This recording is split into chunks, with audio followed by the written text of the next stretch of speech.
Now the most popular pathway the Hindus have adopted for thousands of years is the path of bhakti, path of devotion. Why it is so important? Why it is so interesting? Where does bhakti spring from? And of course, is there a particular open university course where I can learn how to be devoted to God? How can I develop devotion? I said, no, there is no such thing. Devotion is something that springs out naturally. This is why it's so unique. You don't have to develop devotion. Some individuals, right from birth, from very young age, are attracted to this idea of God as a personality. The tremendous devotion just flows out of the system. They don't know where it comes from. They just fall in love with God. This is the path of bhakti. The reason why it is perhaps the easiest path, it comes most naturally. Either you are devoted by nature, you have a devotional character by nature, so it comes naturally. You don't have to worry. That's your nature.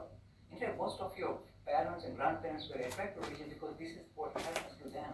For them, devotion is the natural flow of religion. They just got attracted to this idea of God as a personality, depending on their own backgrounds. So this was the most easiest pathway, if you like, the most natural I can use. I don't like to favor one pathway or other, but I'm just simply saying, if you are devotional by nature, this pathway suits you. So don't feel at all that, this is but not so intellectual. It's emotional, it's emotive, so be it. This is part of our structure. We have put this idea of emotions, drives. And if these drives are trying to make you spiritual or relate to religion, allow it to flow. Don't block it, don't undermine it, don't underestimate it. When you meet any devout Hindu who is in love with the idea of God, Shiva, whatever, bow down. See, these guys are lucky. Devotion is flowing naturally from their system. They are automatically getting linked to the higher ideals, a deeper vision of what humanity is all about. Allow for it. This is the path of bhakti. How does it happen? How do you practice it? They say, first of all, you of course are strongly attracted to the idea of religion in a very personalized manner. Vishnu, Shiva, Ram, Krishna, Ganesh, whichever form, whether goddess. So what you do is, you try and develop a relationship with this particular super personality. And the magnanimous religion we have allows us a variety of different ways of linking with this personality. Again, it shows the variation within the bhakti movement. There is a variation already there. It's a variation. How is that? In Hindu tradition, you can link to the super personality like your father, like Christianity. God is like my father.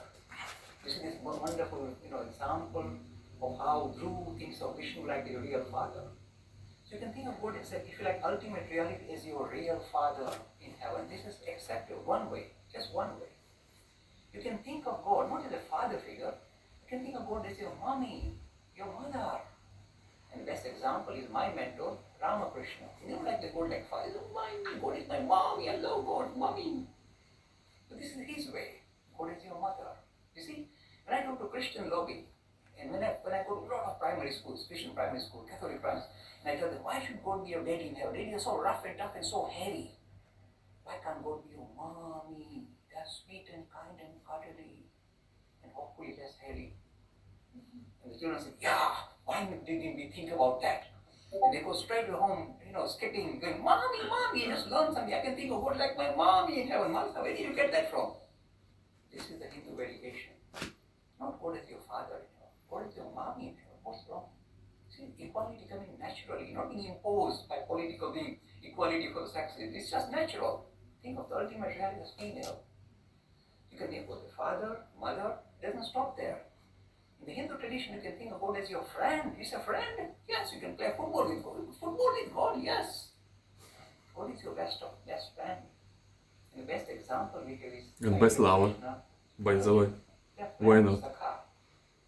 And best whatever. See, I'm showing the variation within the bhakti movement. You can think of God different kind of effort. Why different? Because I somehow don't like God as a father, like God like mommy. See, that appeals to me, so that's my way. You can think of God in the Hindu tradition as your sweetheart.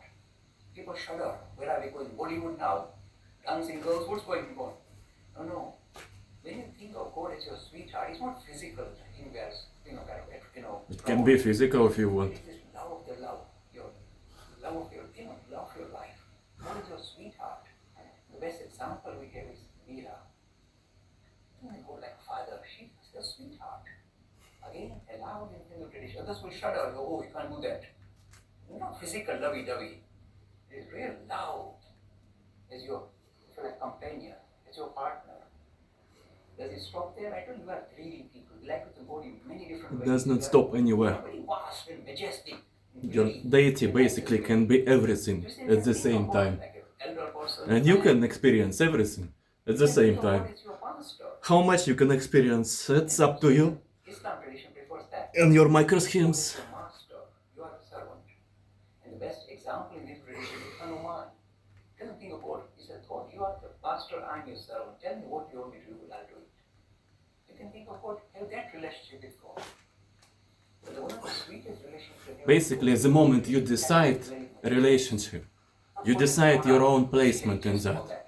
And when you do that, you realize that relationship, so the God or the deity itself start having a role in your interaction. Anything God is your baby. Nothing what a variation. Because now If you are into Vajrayana Tulpamancy, for example, the God can be your daughter, your son.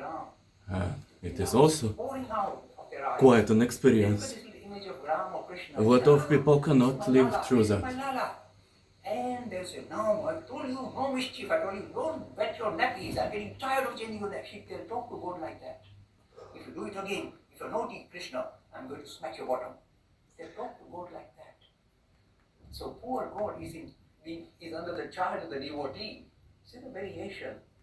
And we're showing the vastness of this tradition. Allows you to build different relationships with the idea of God. Using different approaches. Father figure, mother figure, master, sweetheart, friend, and a child. And you see a little bit of this reflected in the Christian tradition. When you come to, the Christmas Eve and etc., you see a little baby cries, and you see that same pouring out of love for a little baby, helpless baby in your arms. So it is visible in other religions too. But this is the vastness of this religion. It allows a variation of approaches in bhakti. Not just one approach, you must do this. Depending on your own temperament, you may decide to link up with the idea of God in the way that suits you, your own temperament. Now there's another part of bhakti that I must focus on. So you think of God like personality and build relationship with God as your father, your mother, your child. And you know why is it important? If you want spirituality to flow in your system, these kind of daily linkages with the super personality through worship, you do worship in the morning, you will not eat until you feed God first. All these are one way of engaging your whole life toward that your spirituality. So you think of God as a personality, build certain relationship with that God, and then engage your routine. I am doing a plank as a religion. Like really, I just practice. Basically a tribute to my own deity. That's it. No matter 10 minutes or 10 hours. There are two kinds of bhaktas. You see, two kinds, again, you see different flavors. We try to classify things. Very good at that. There are those bhaktas, and this comes from Bhagavad Gita. It's very sweet, and I use this example again and again. It's very nice of distinguishing different levels of bhakti, different levels of devotion. Now, Krishna says, I've got four kinds of bhaktas. Four kinds of bhaktas. Devotee is classifying them in the Bhagavad Gita. The first one are those who are in severe need, who are in distress. If you are in distress, if you think God is your real father and mother, why shouldn't you not turn to him and say, please help? So they are in distress, they are in duress, and they cry out to me, I'm not. I'm the real father, the real mother. How should they do that? There is one kind of thing, who are in distress, who are in duress. Then he said there are second kind of devotees I have, and he must be talking about the Gujaratis. He said they are artharthi. They want to do business with me. Commercial chaps. Funny. I'm a Lohana, I know exactly what he means. So they like to do business. They say, God, if my son gets a star in all the A levels and goes to Oxford University, I'm going to send you a whole bag of rice at that particular temple. I won't mention any temple, at that temple. And then, of course, the son gets to Oxford and that bag of rice has to go. They're in business, commerce. Now this magnanimous God says, you want to do business with me? I'm happy. Come on, let's trade.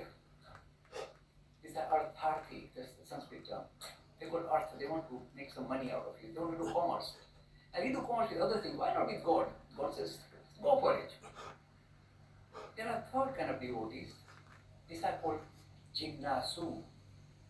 Jignasu means, in rude English word, nosy parkers. They say, I'm for real, God, I'm just curious, I'm inquisitive. Do you really exist? Really exist? Through inquisition, through inquiry, if you like the root word, nosy parker, they like to think about God. Who is this chap? They want to inquire. They are the Jignasu, the third kind of devotees. They are also devotees. But Funny how people who is the exactly? waste their life answering the question, does God exist? Then they get the answer, yes, it does. Now what? Well, you could accept it the first step and just move on, that's it. It's very interesting. These people are called Parabhaktas. That's the highest bhakti. Not ordinary bhakti. The other three are considered ordinary bhaktas. Acceptable. But the fourth are supreme, they are sweet, they are Parabhakta. What is the difference? The Parabhaktas are those devotees who do not want to do business with God, who are not saying, oh Lord, help me, I'm in trouble, I'm in distress, you are the fourth emergency service after fire brigade ambulance, and then they say, oh Lord, sort me out. So I'm not in distress, I'm not trying to do business with you, I'm not just curious, I just love you, I can't help myself, I love you because I just can't help myself. These are Parabhaktas. And this is the most natural, the most powerful devotion you can have. Because this devotion doesn't come with any extra, requirements. It just flows. It's the most natural thing you possess. So the most natural devotion flows in your system and links you with God. And I must mention this particular example in the Mahabharata story about the Parabhakta. Who is this Parabhakta? The story of Mahabharata you already know, of course. The 5 Pandava brothers always in distress, always in trouble, they're being kicked out of the kingdom, they're wandering about incognito. And once these 5 brothers were living under the foothills of the Himalayas, and Yudhishthira, the eldest brother, is highly devoted to God. He loves God. So every morning they're in tatters, they don't know where their next meal is coming from, but they're in tatters, they're in real distress. And this Yudhishthira every morning gets up, oh Lord, I love you. Oh Lord, you are so merciful. Oh Lord, you are so lovely. That's it? And this Draupadi saying, this husband of mine is not right. It's not all wise. Well, who is not right? The people who are depressed Let's put him right. and they cannot experience love and ecstasy at demand when they want so. Or people who just experience ecstasy all the time. Who is They're in such distress. in the wrong? Oh Lord, you've done such good for us. I love you, oh Lord. Why? A pointed question. And Yudhishthira gives the most. Why you should love? Because without love, you lack it. You are out of resources. You don't have something which you otherwise can have. They don't give me food. Just appreciation for life, When I look at the majesty acceptance, of the mountains, my heart is stolen. They don't do anything. enjoyment. But I can't help but love this. In the same way, Lord, whether He does something for me, doesn't do anything for me. Like first you just accept yourself. But love. And well, now you start to realize, It's not out to well, okay, it's me, but It's not calling there is out also a world outside of me. I'm just curious about what And well, God, for the sake of that.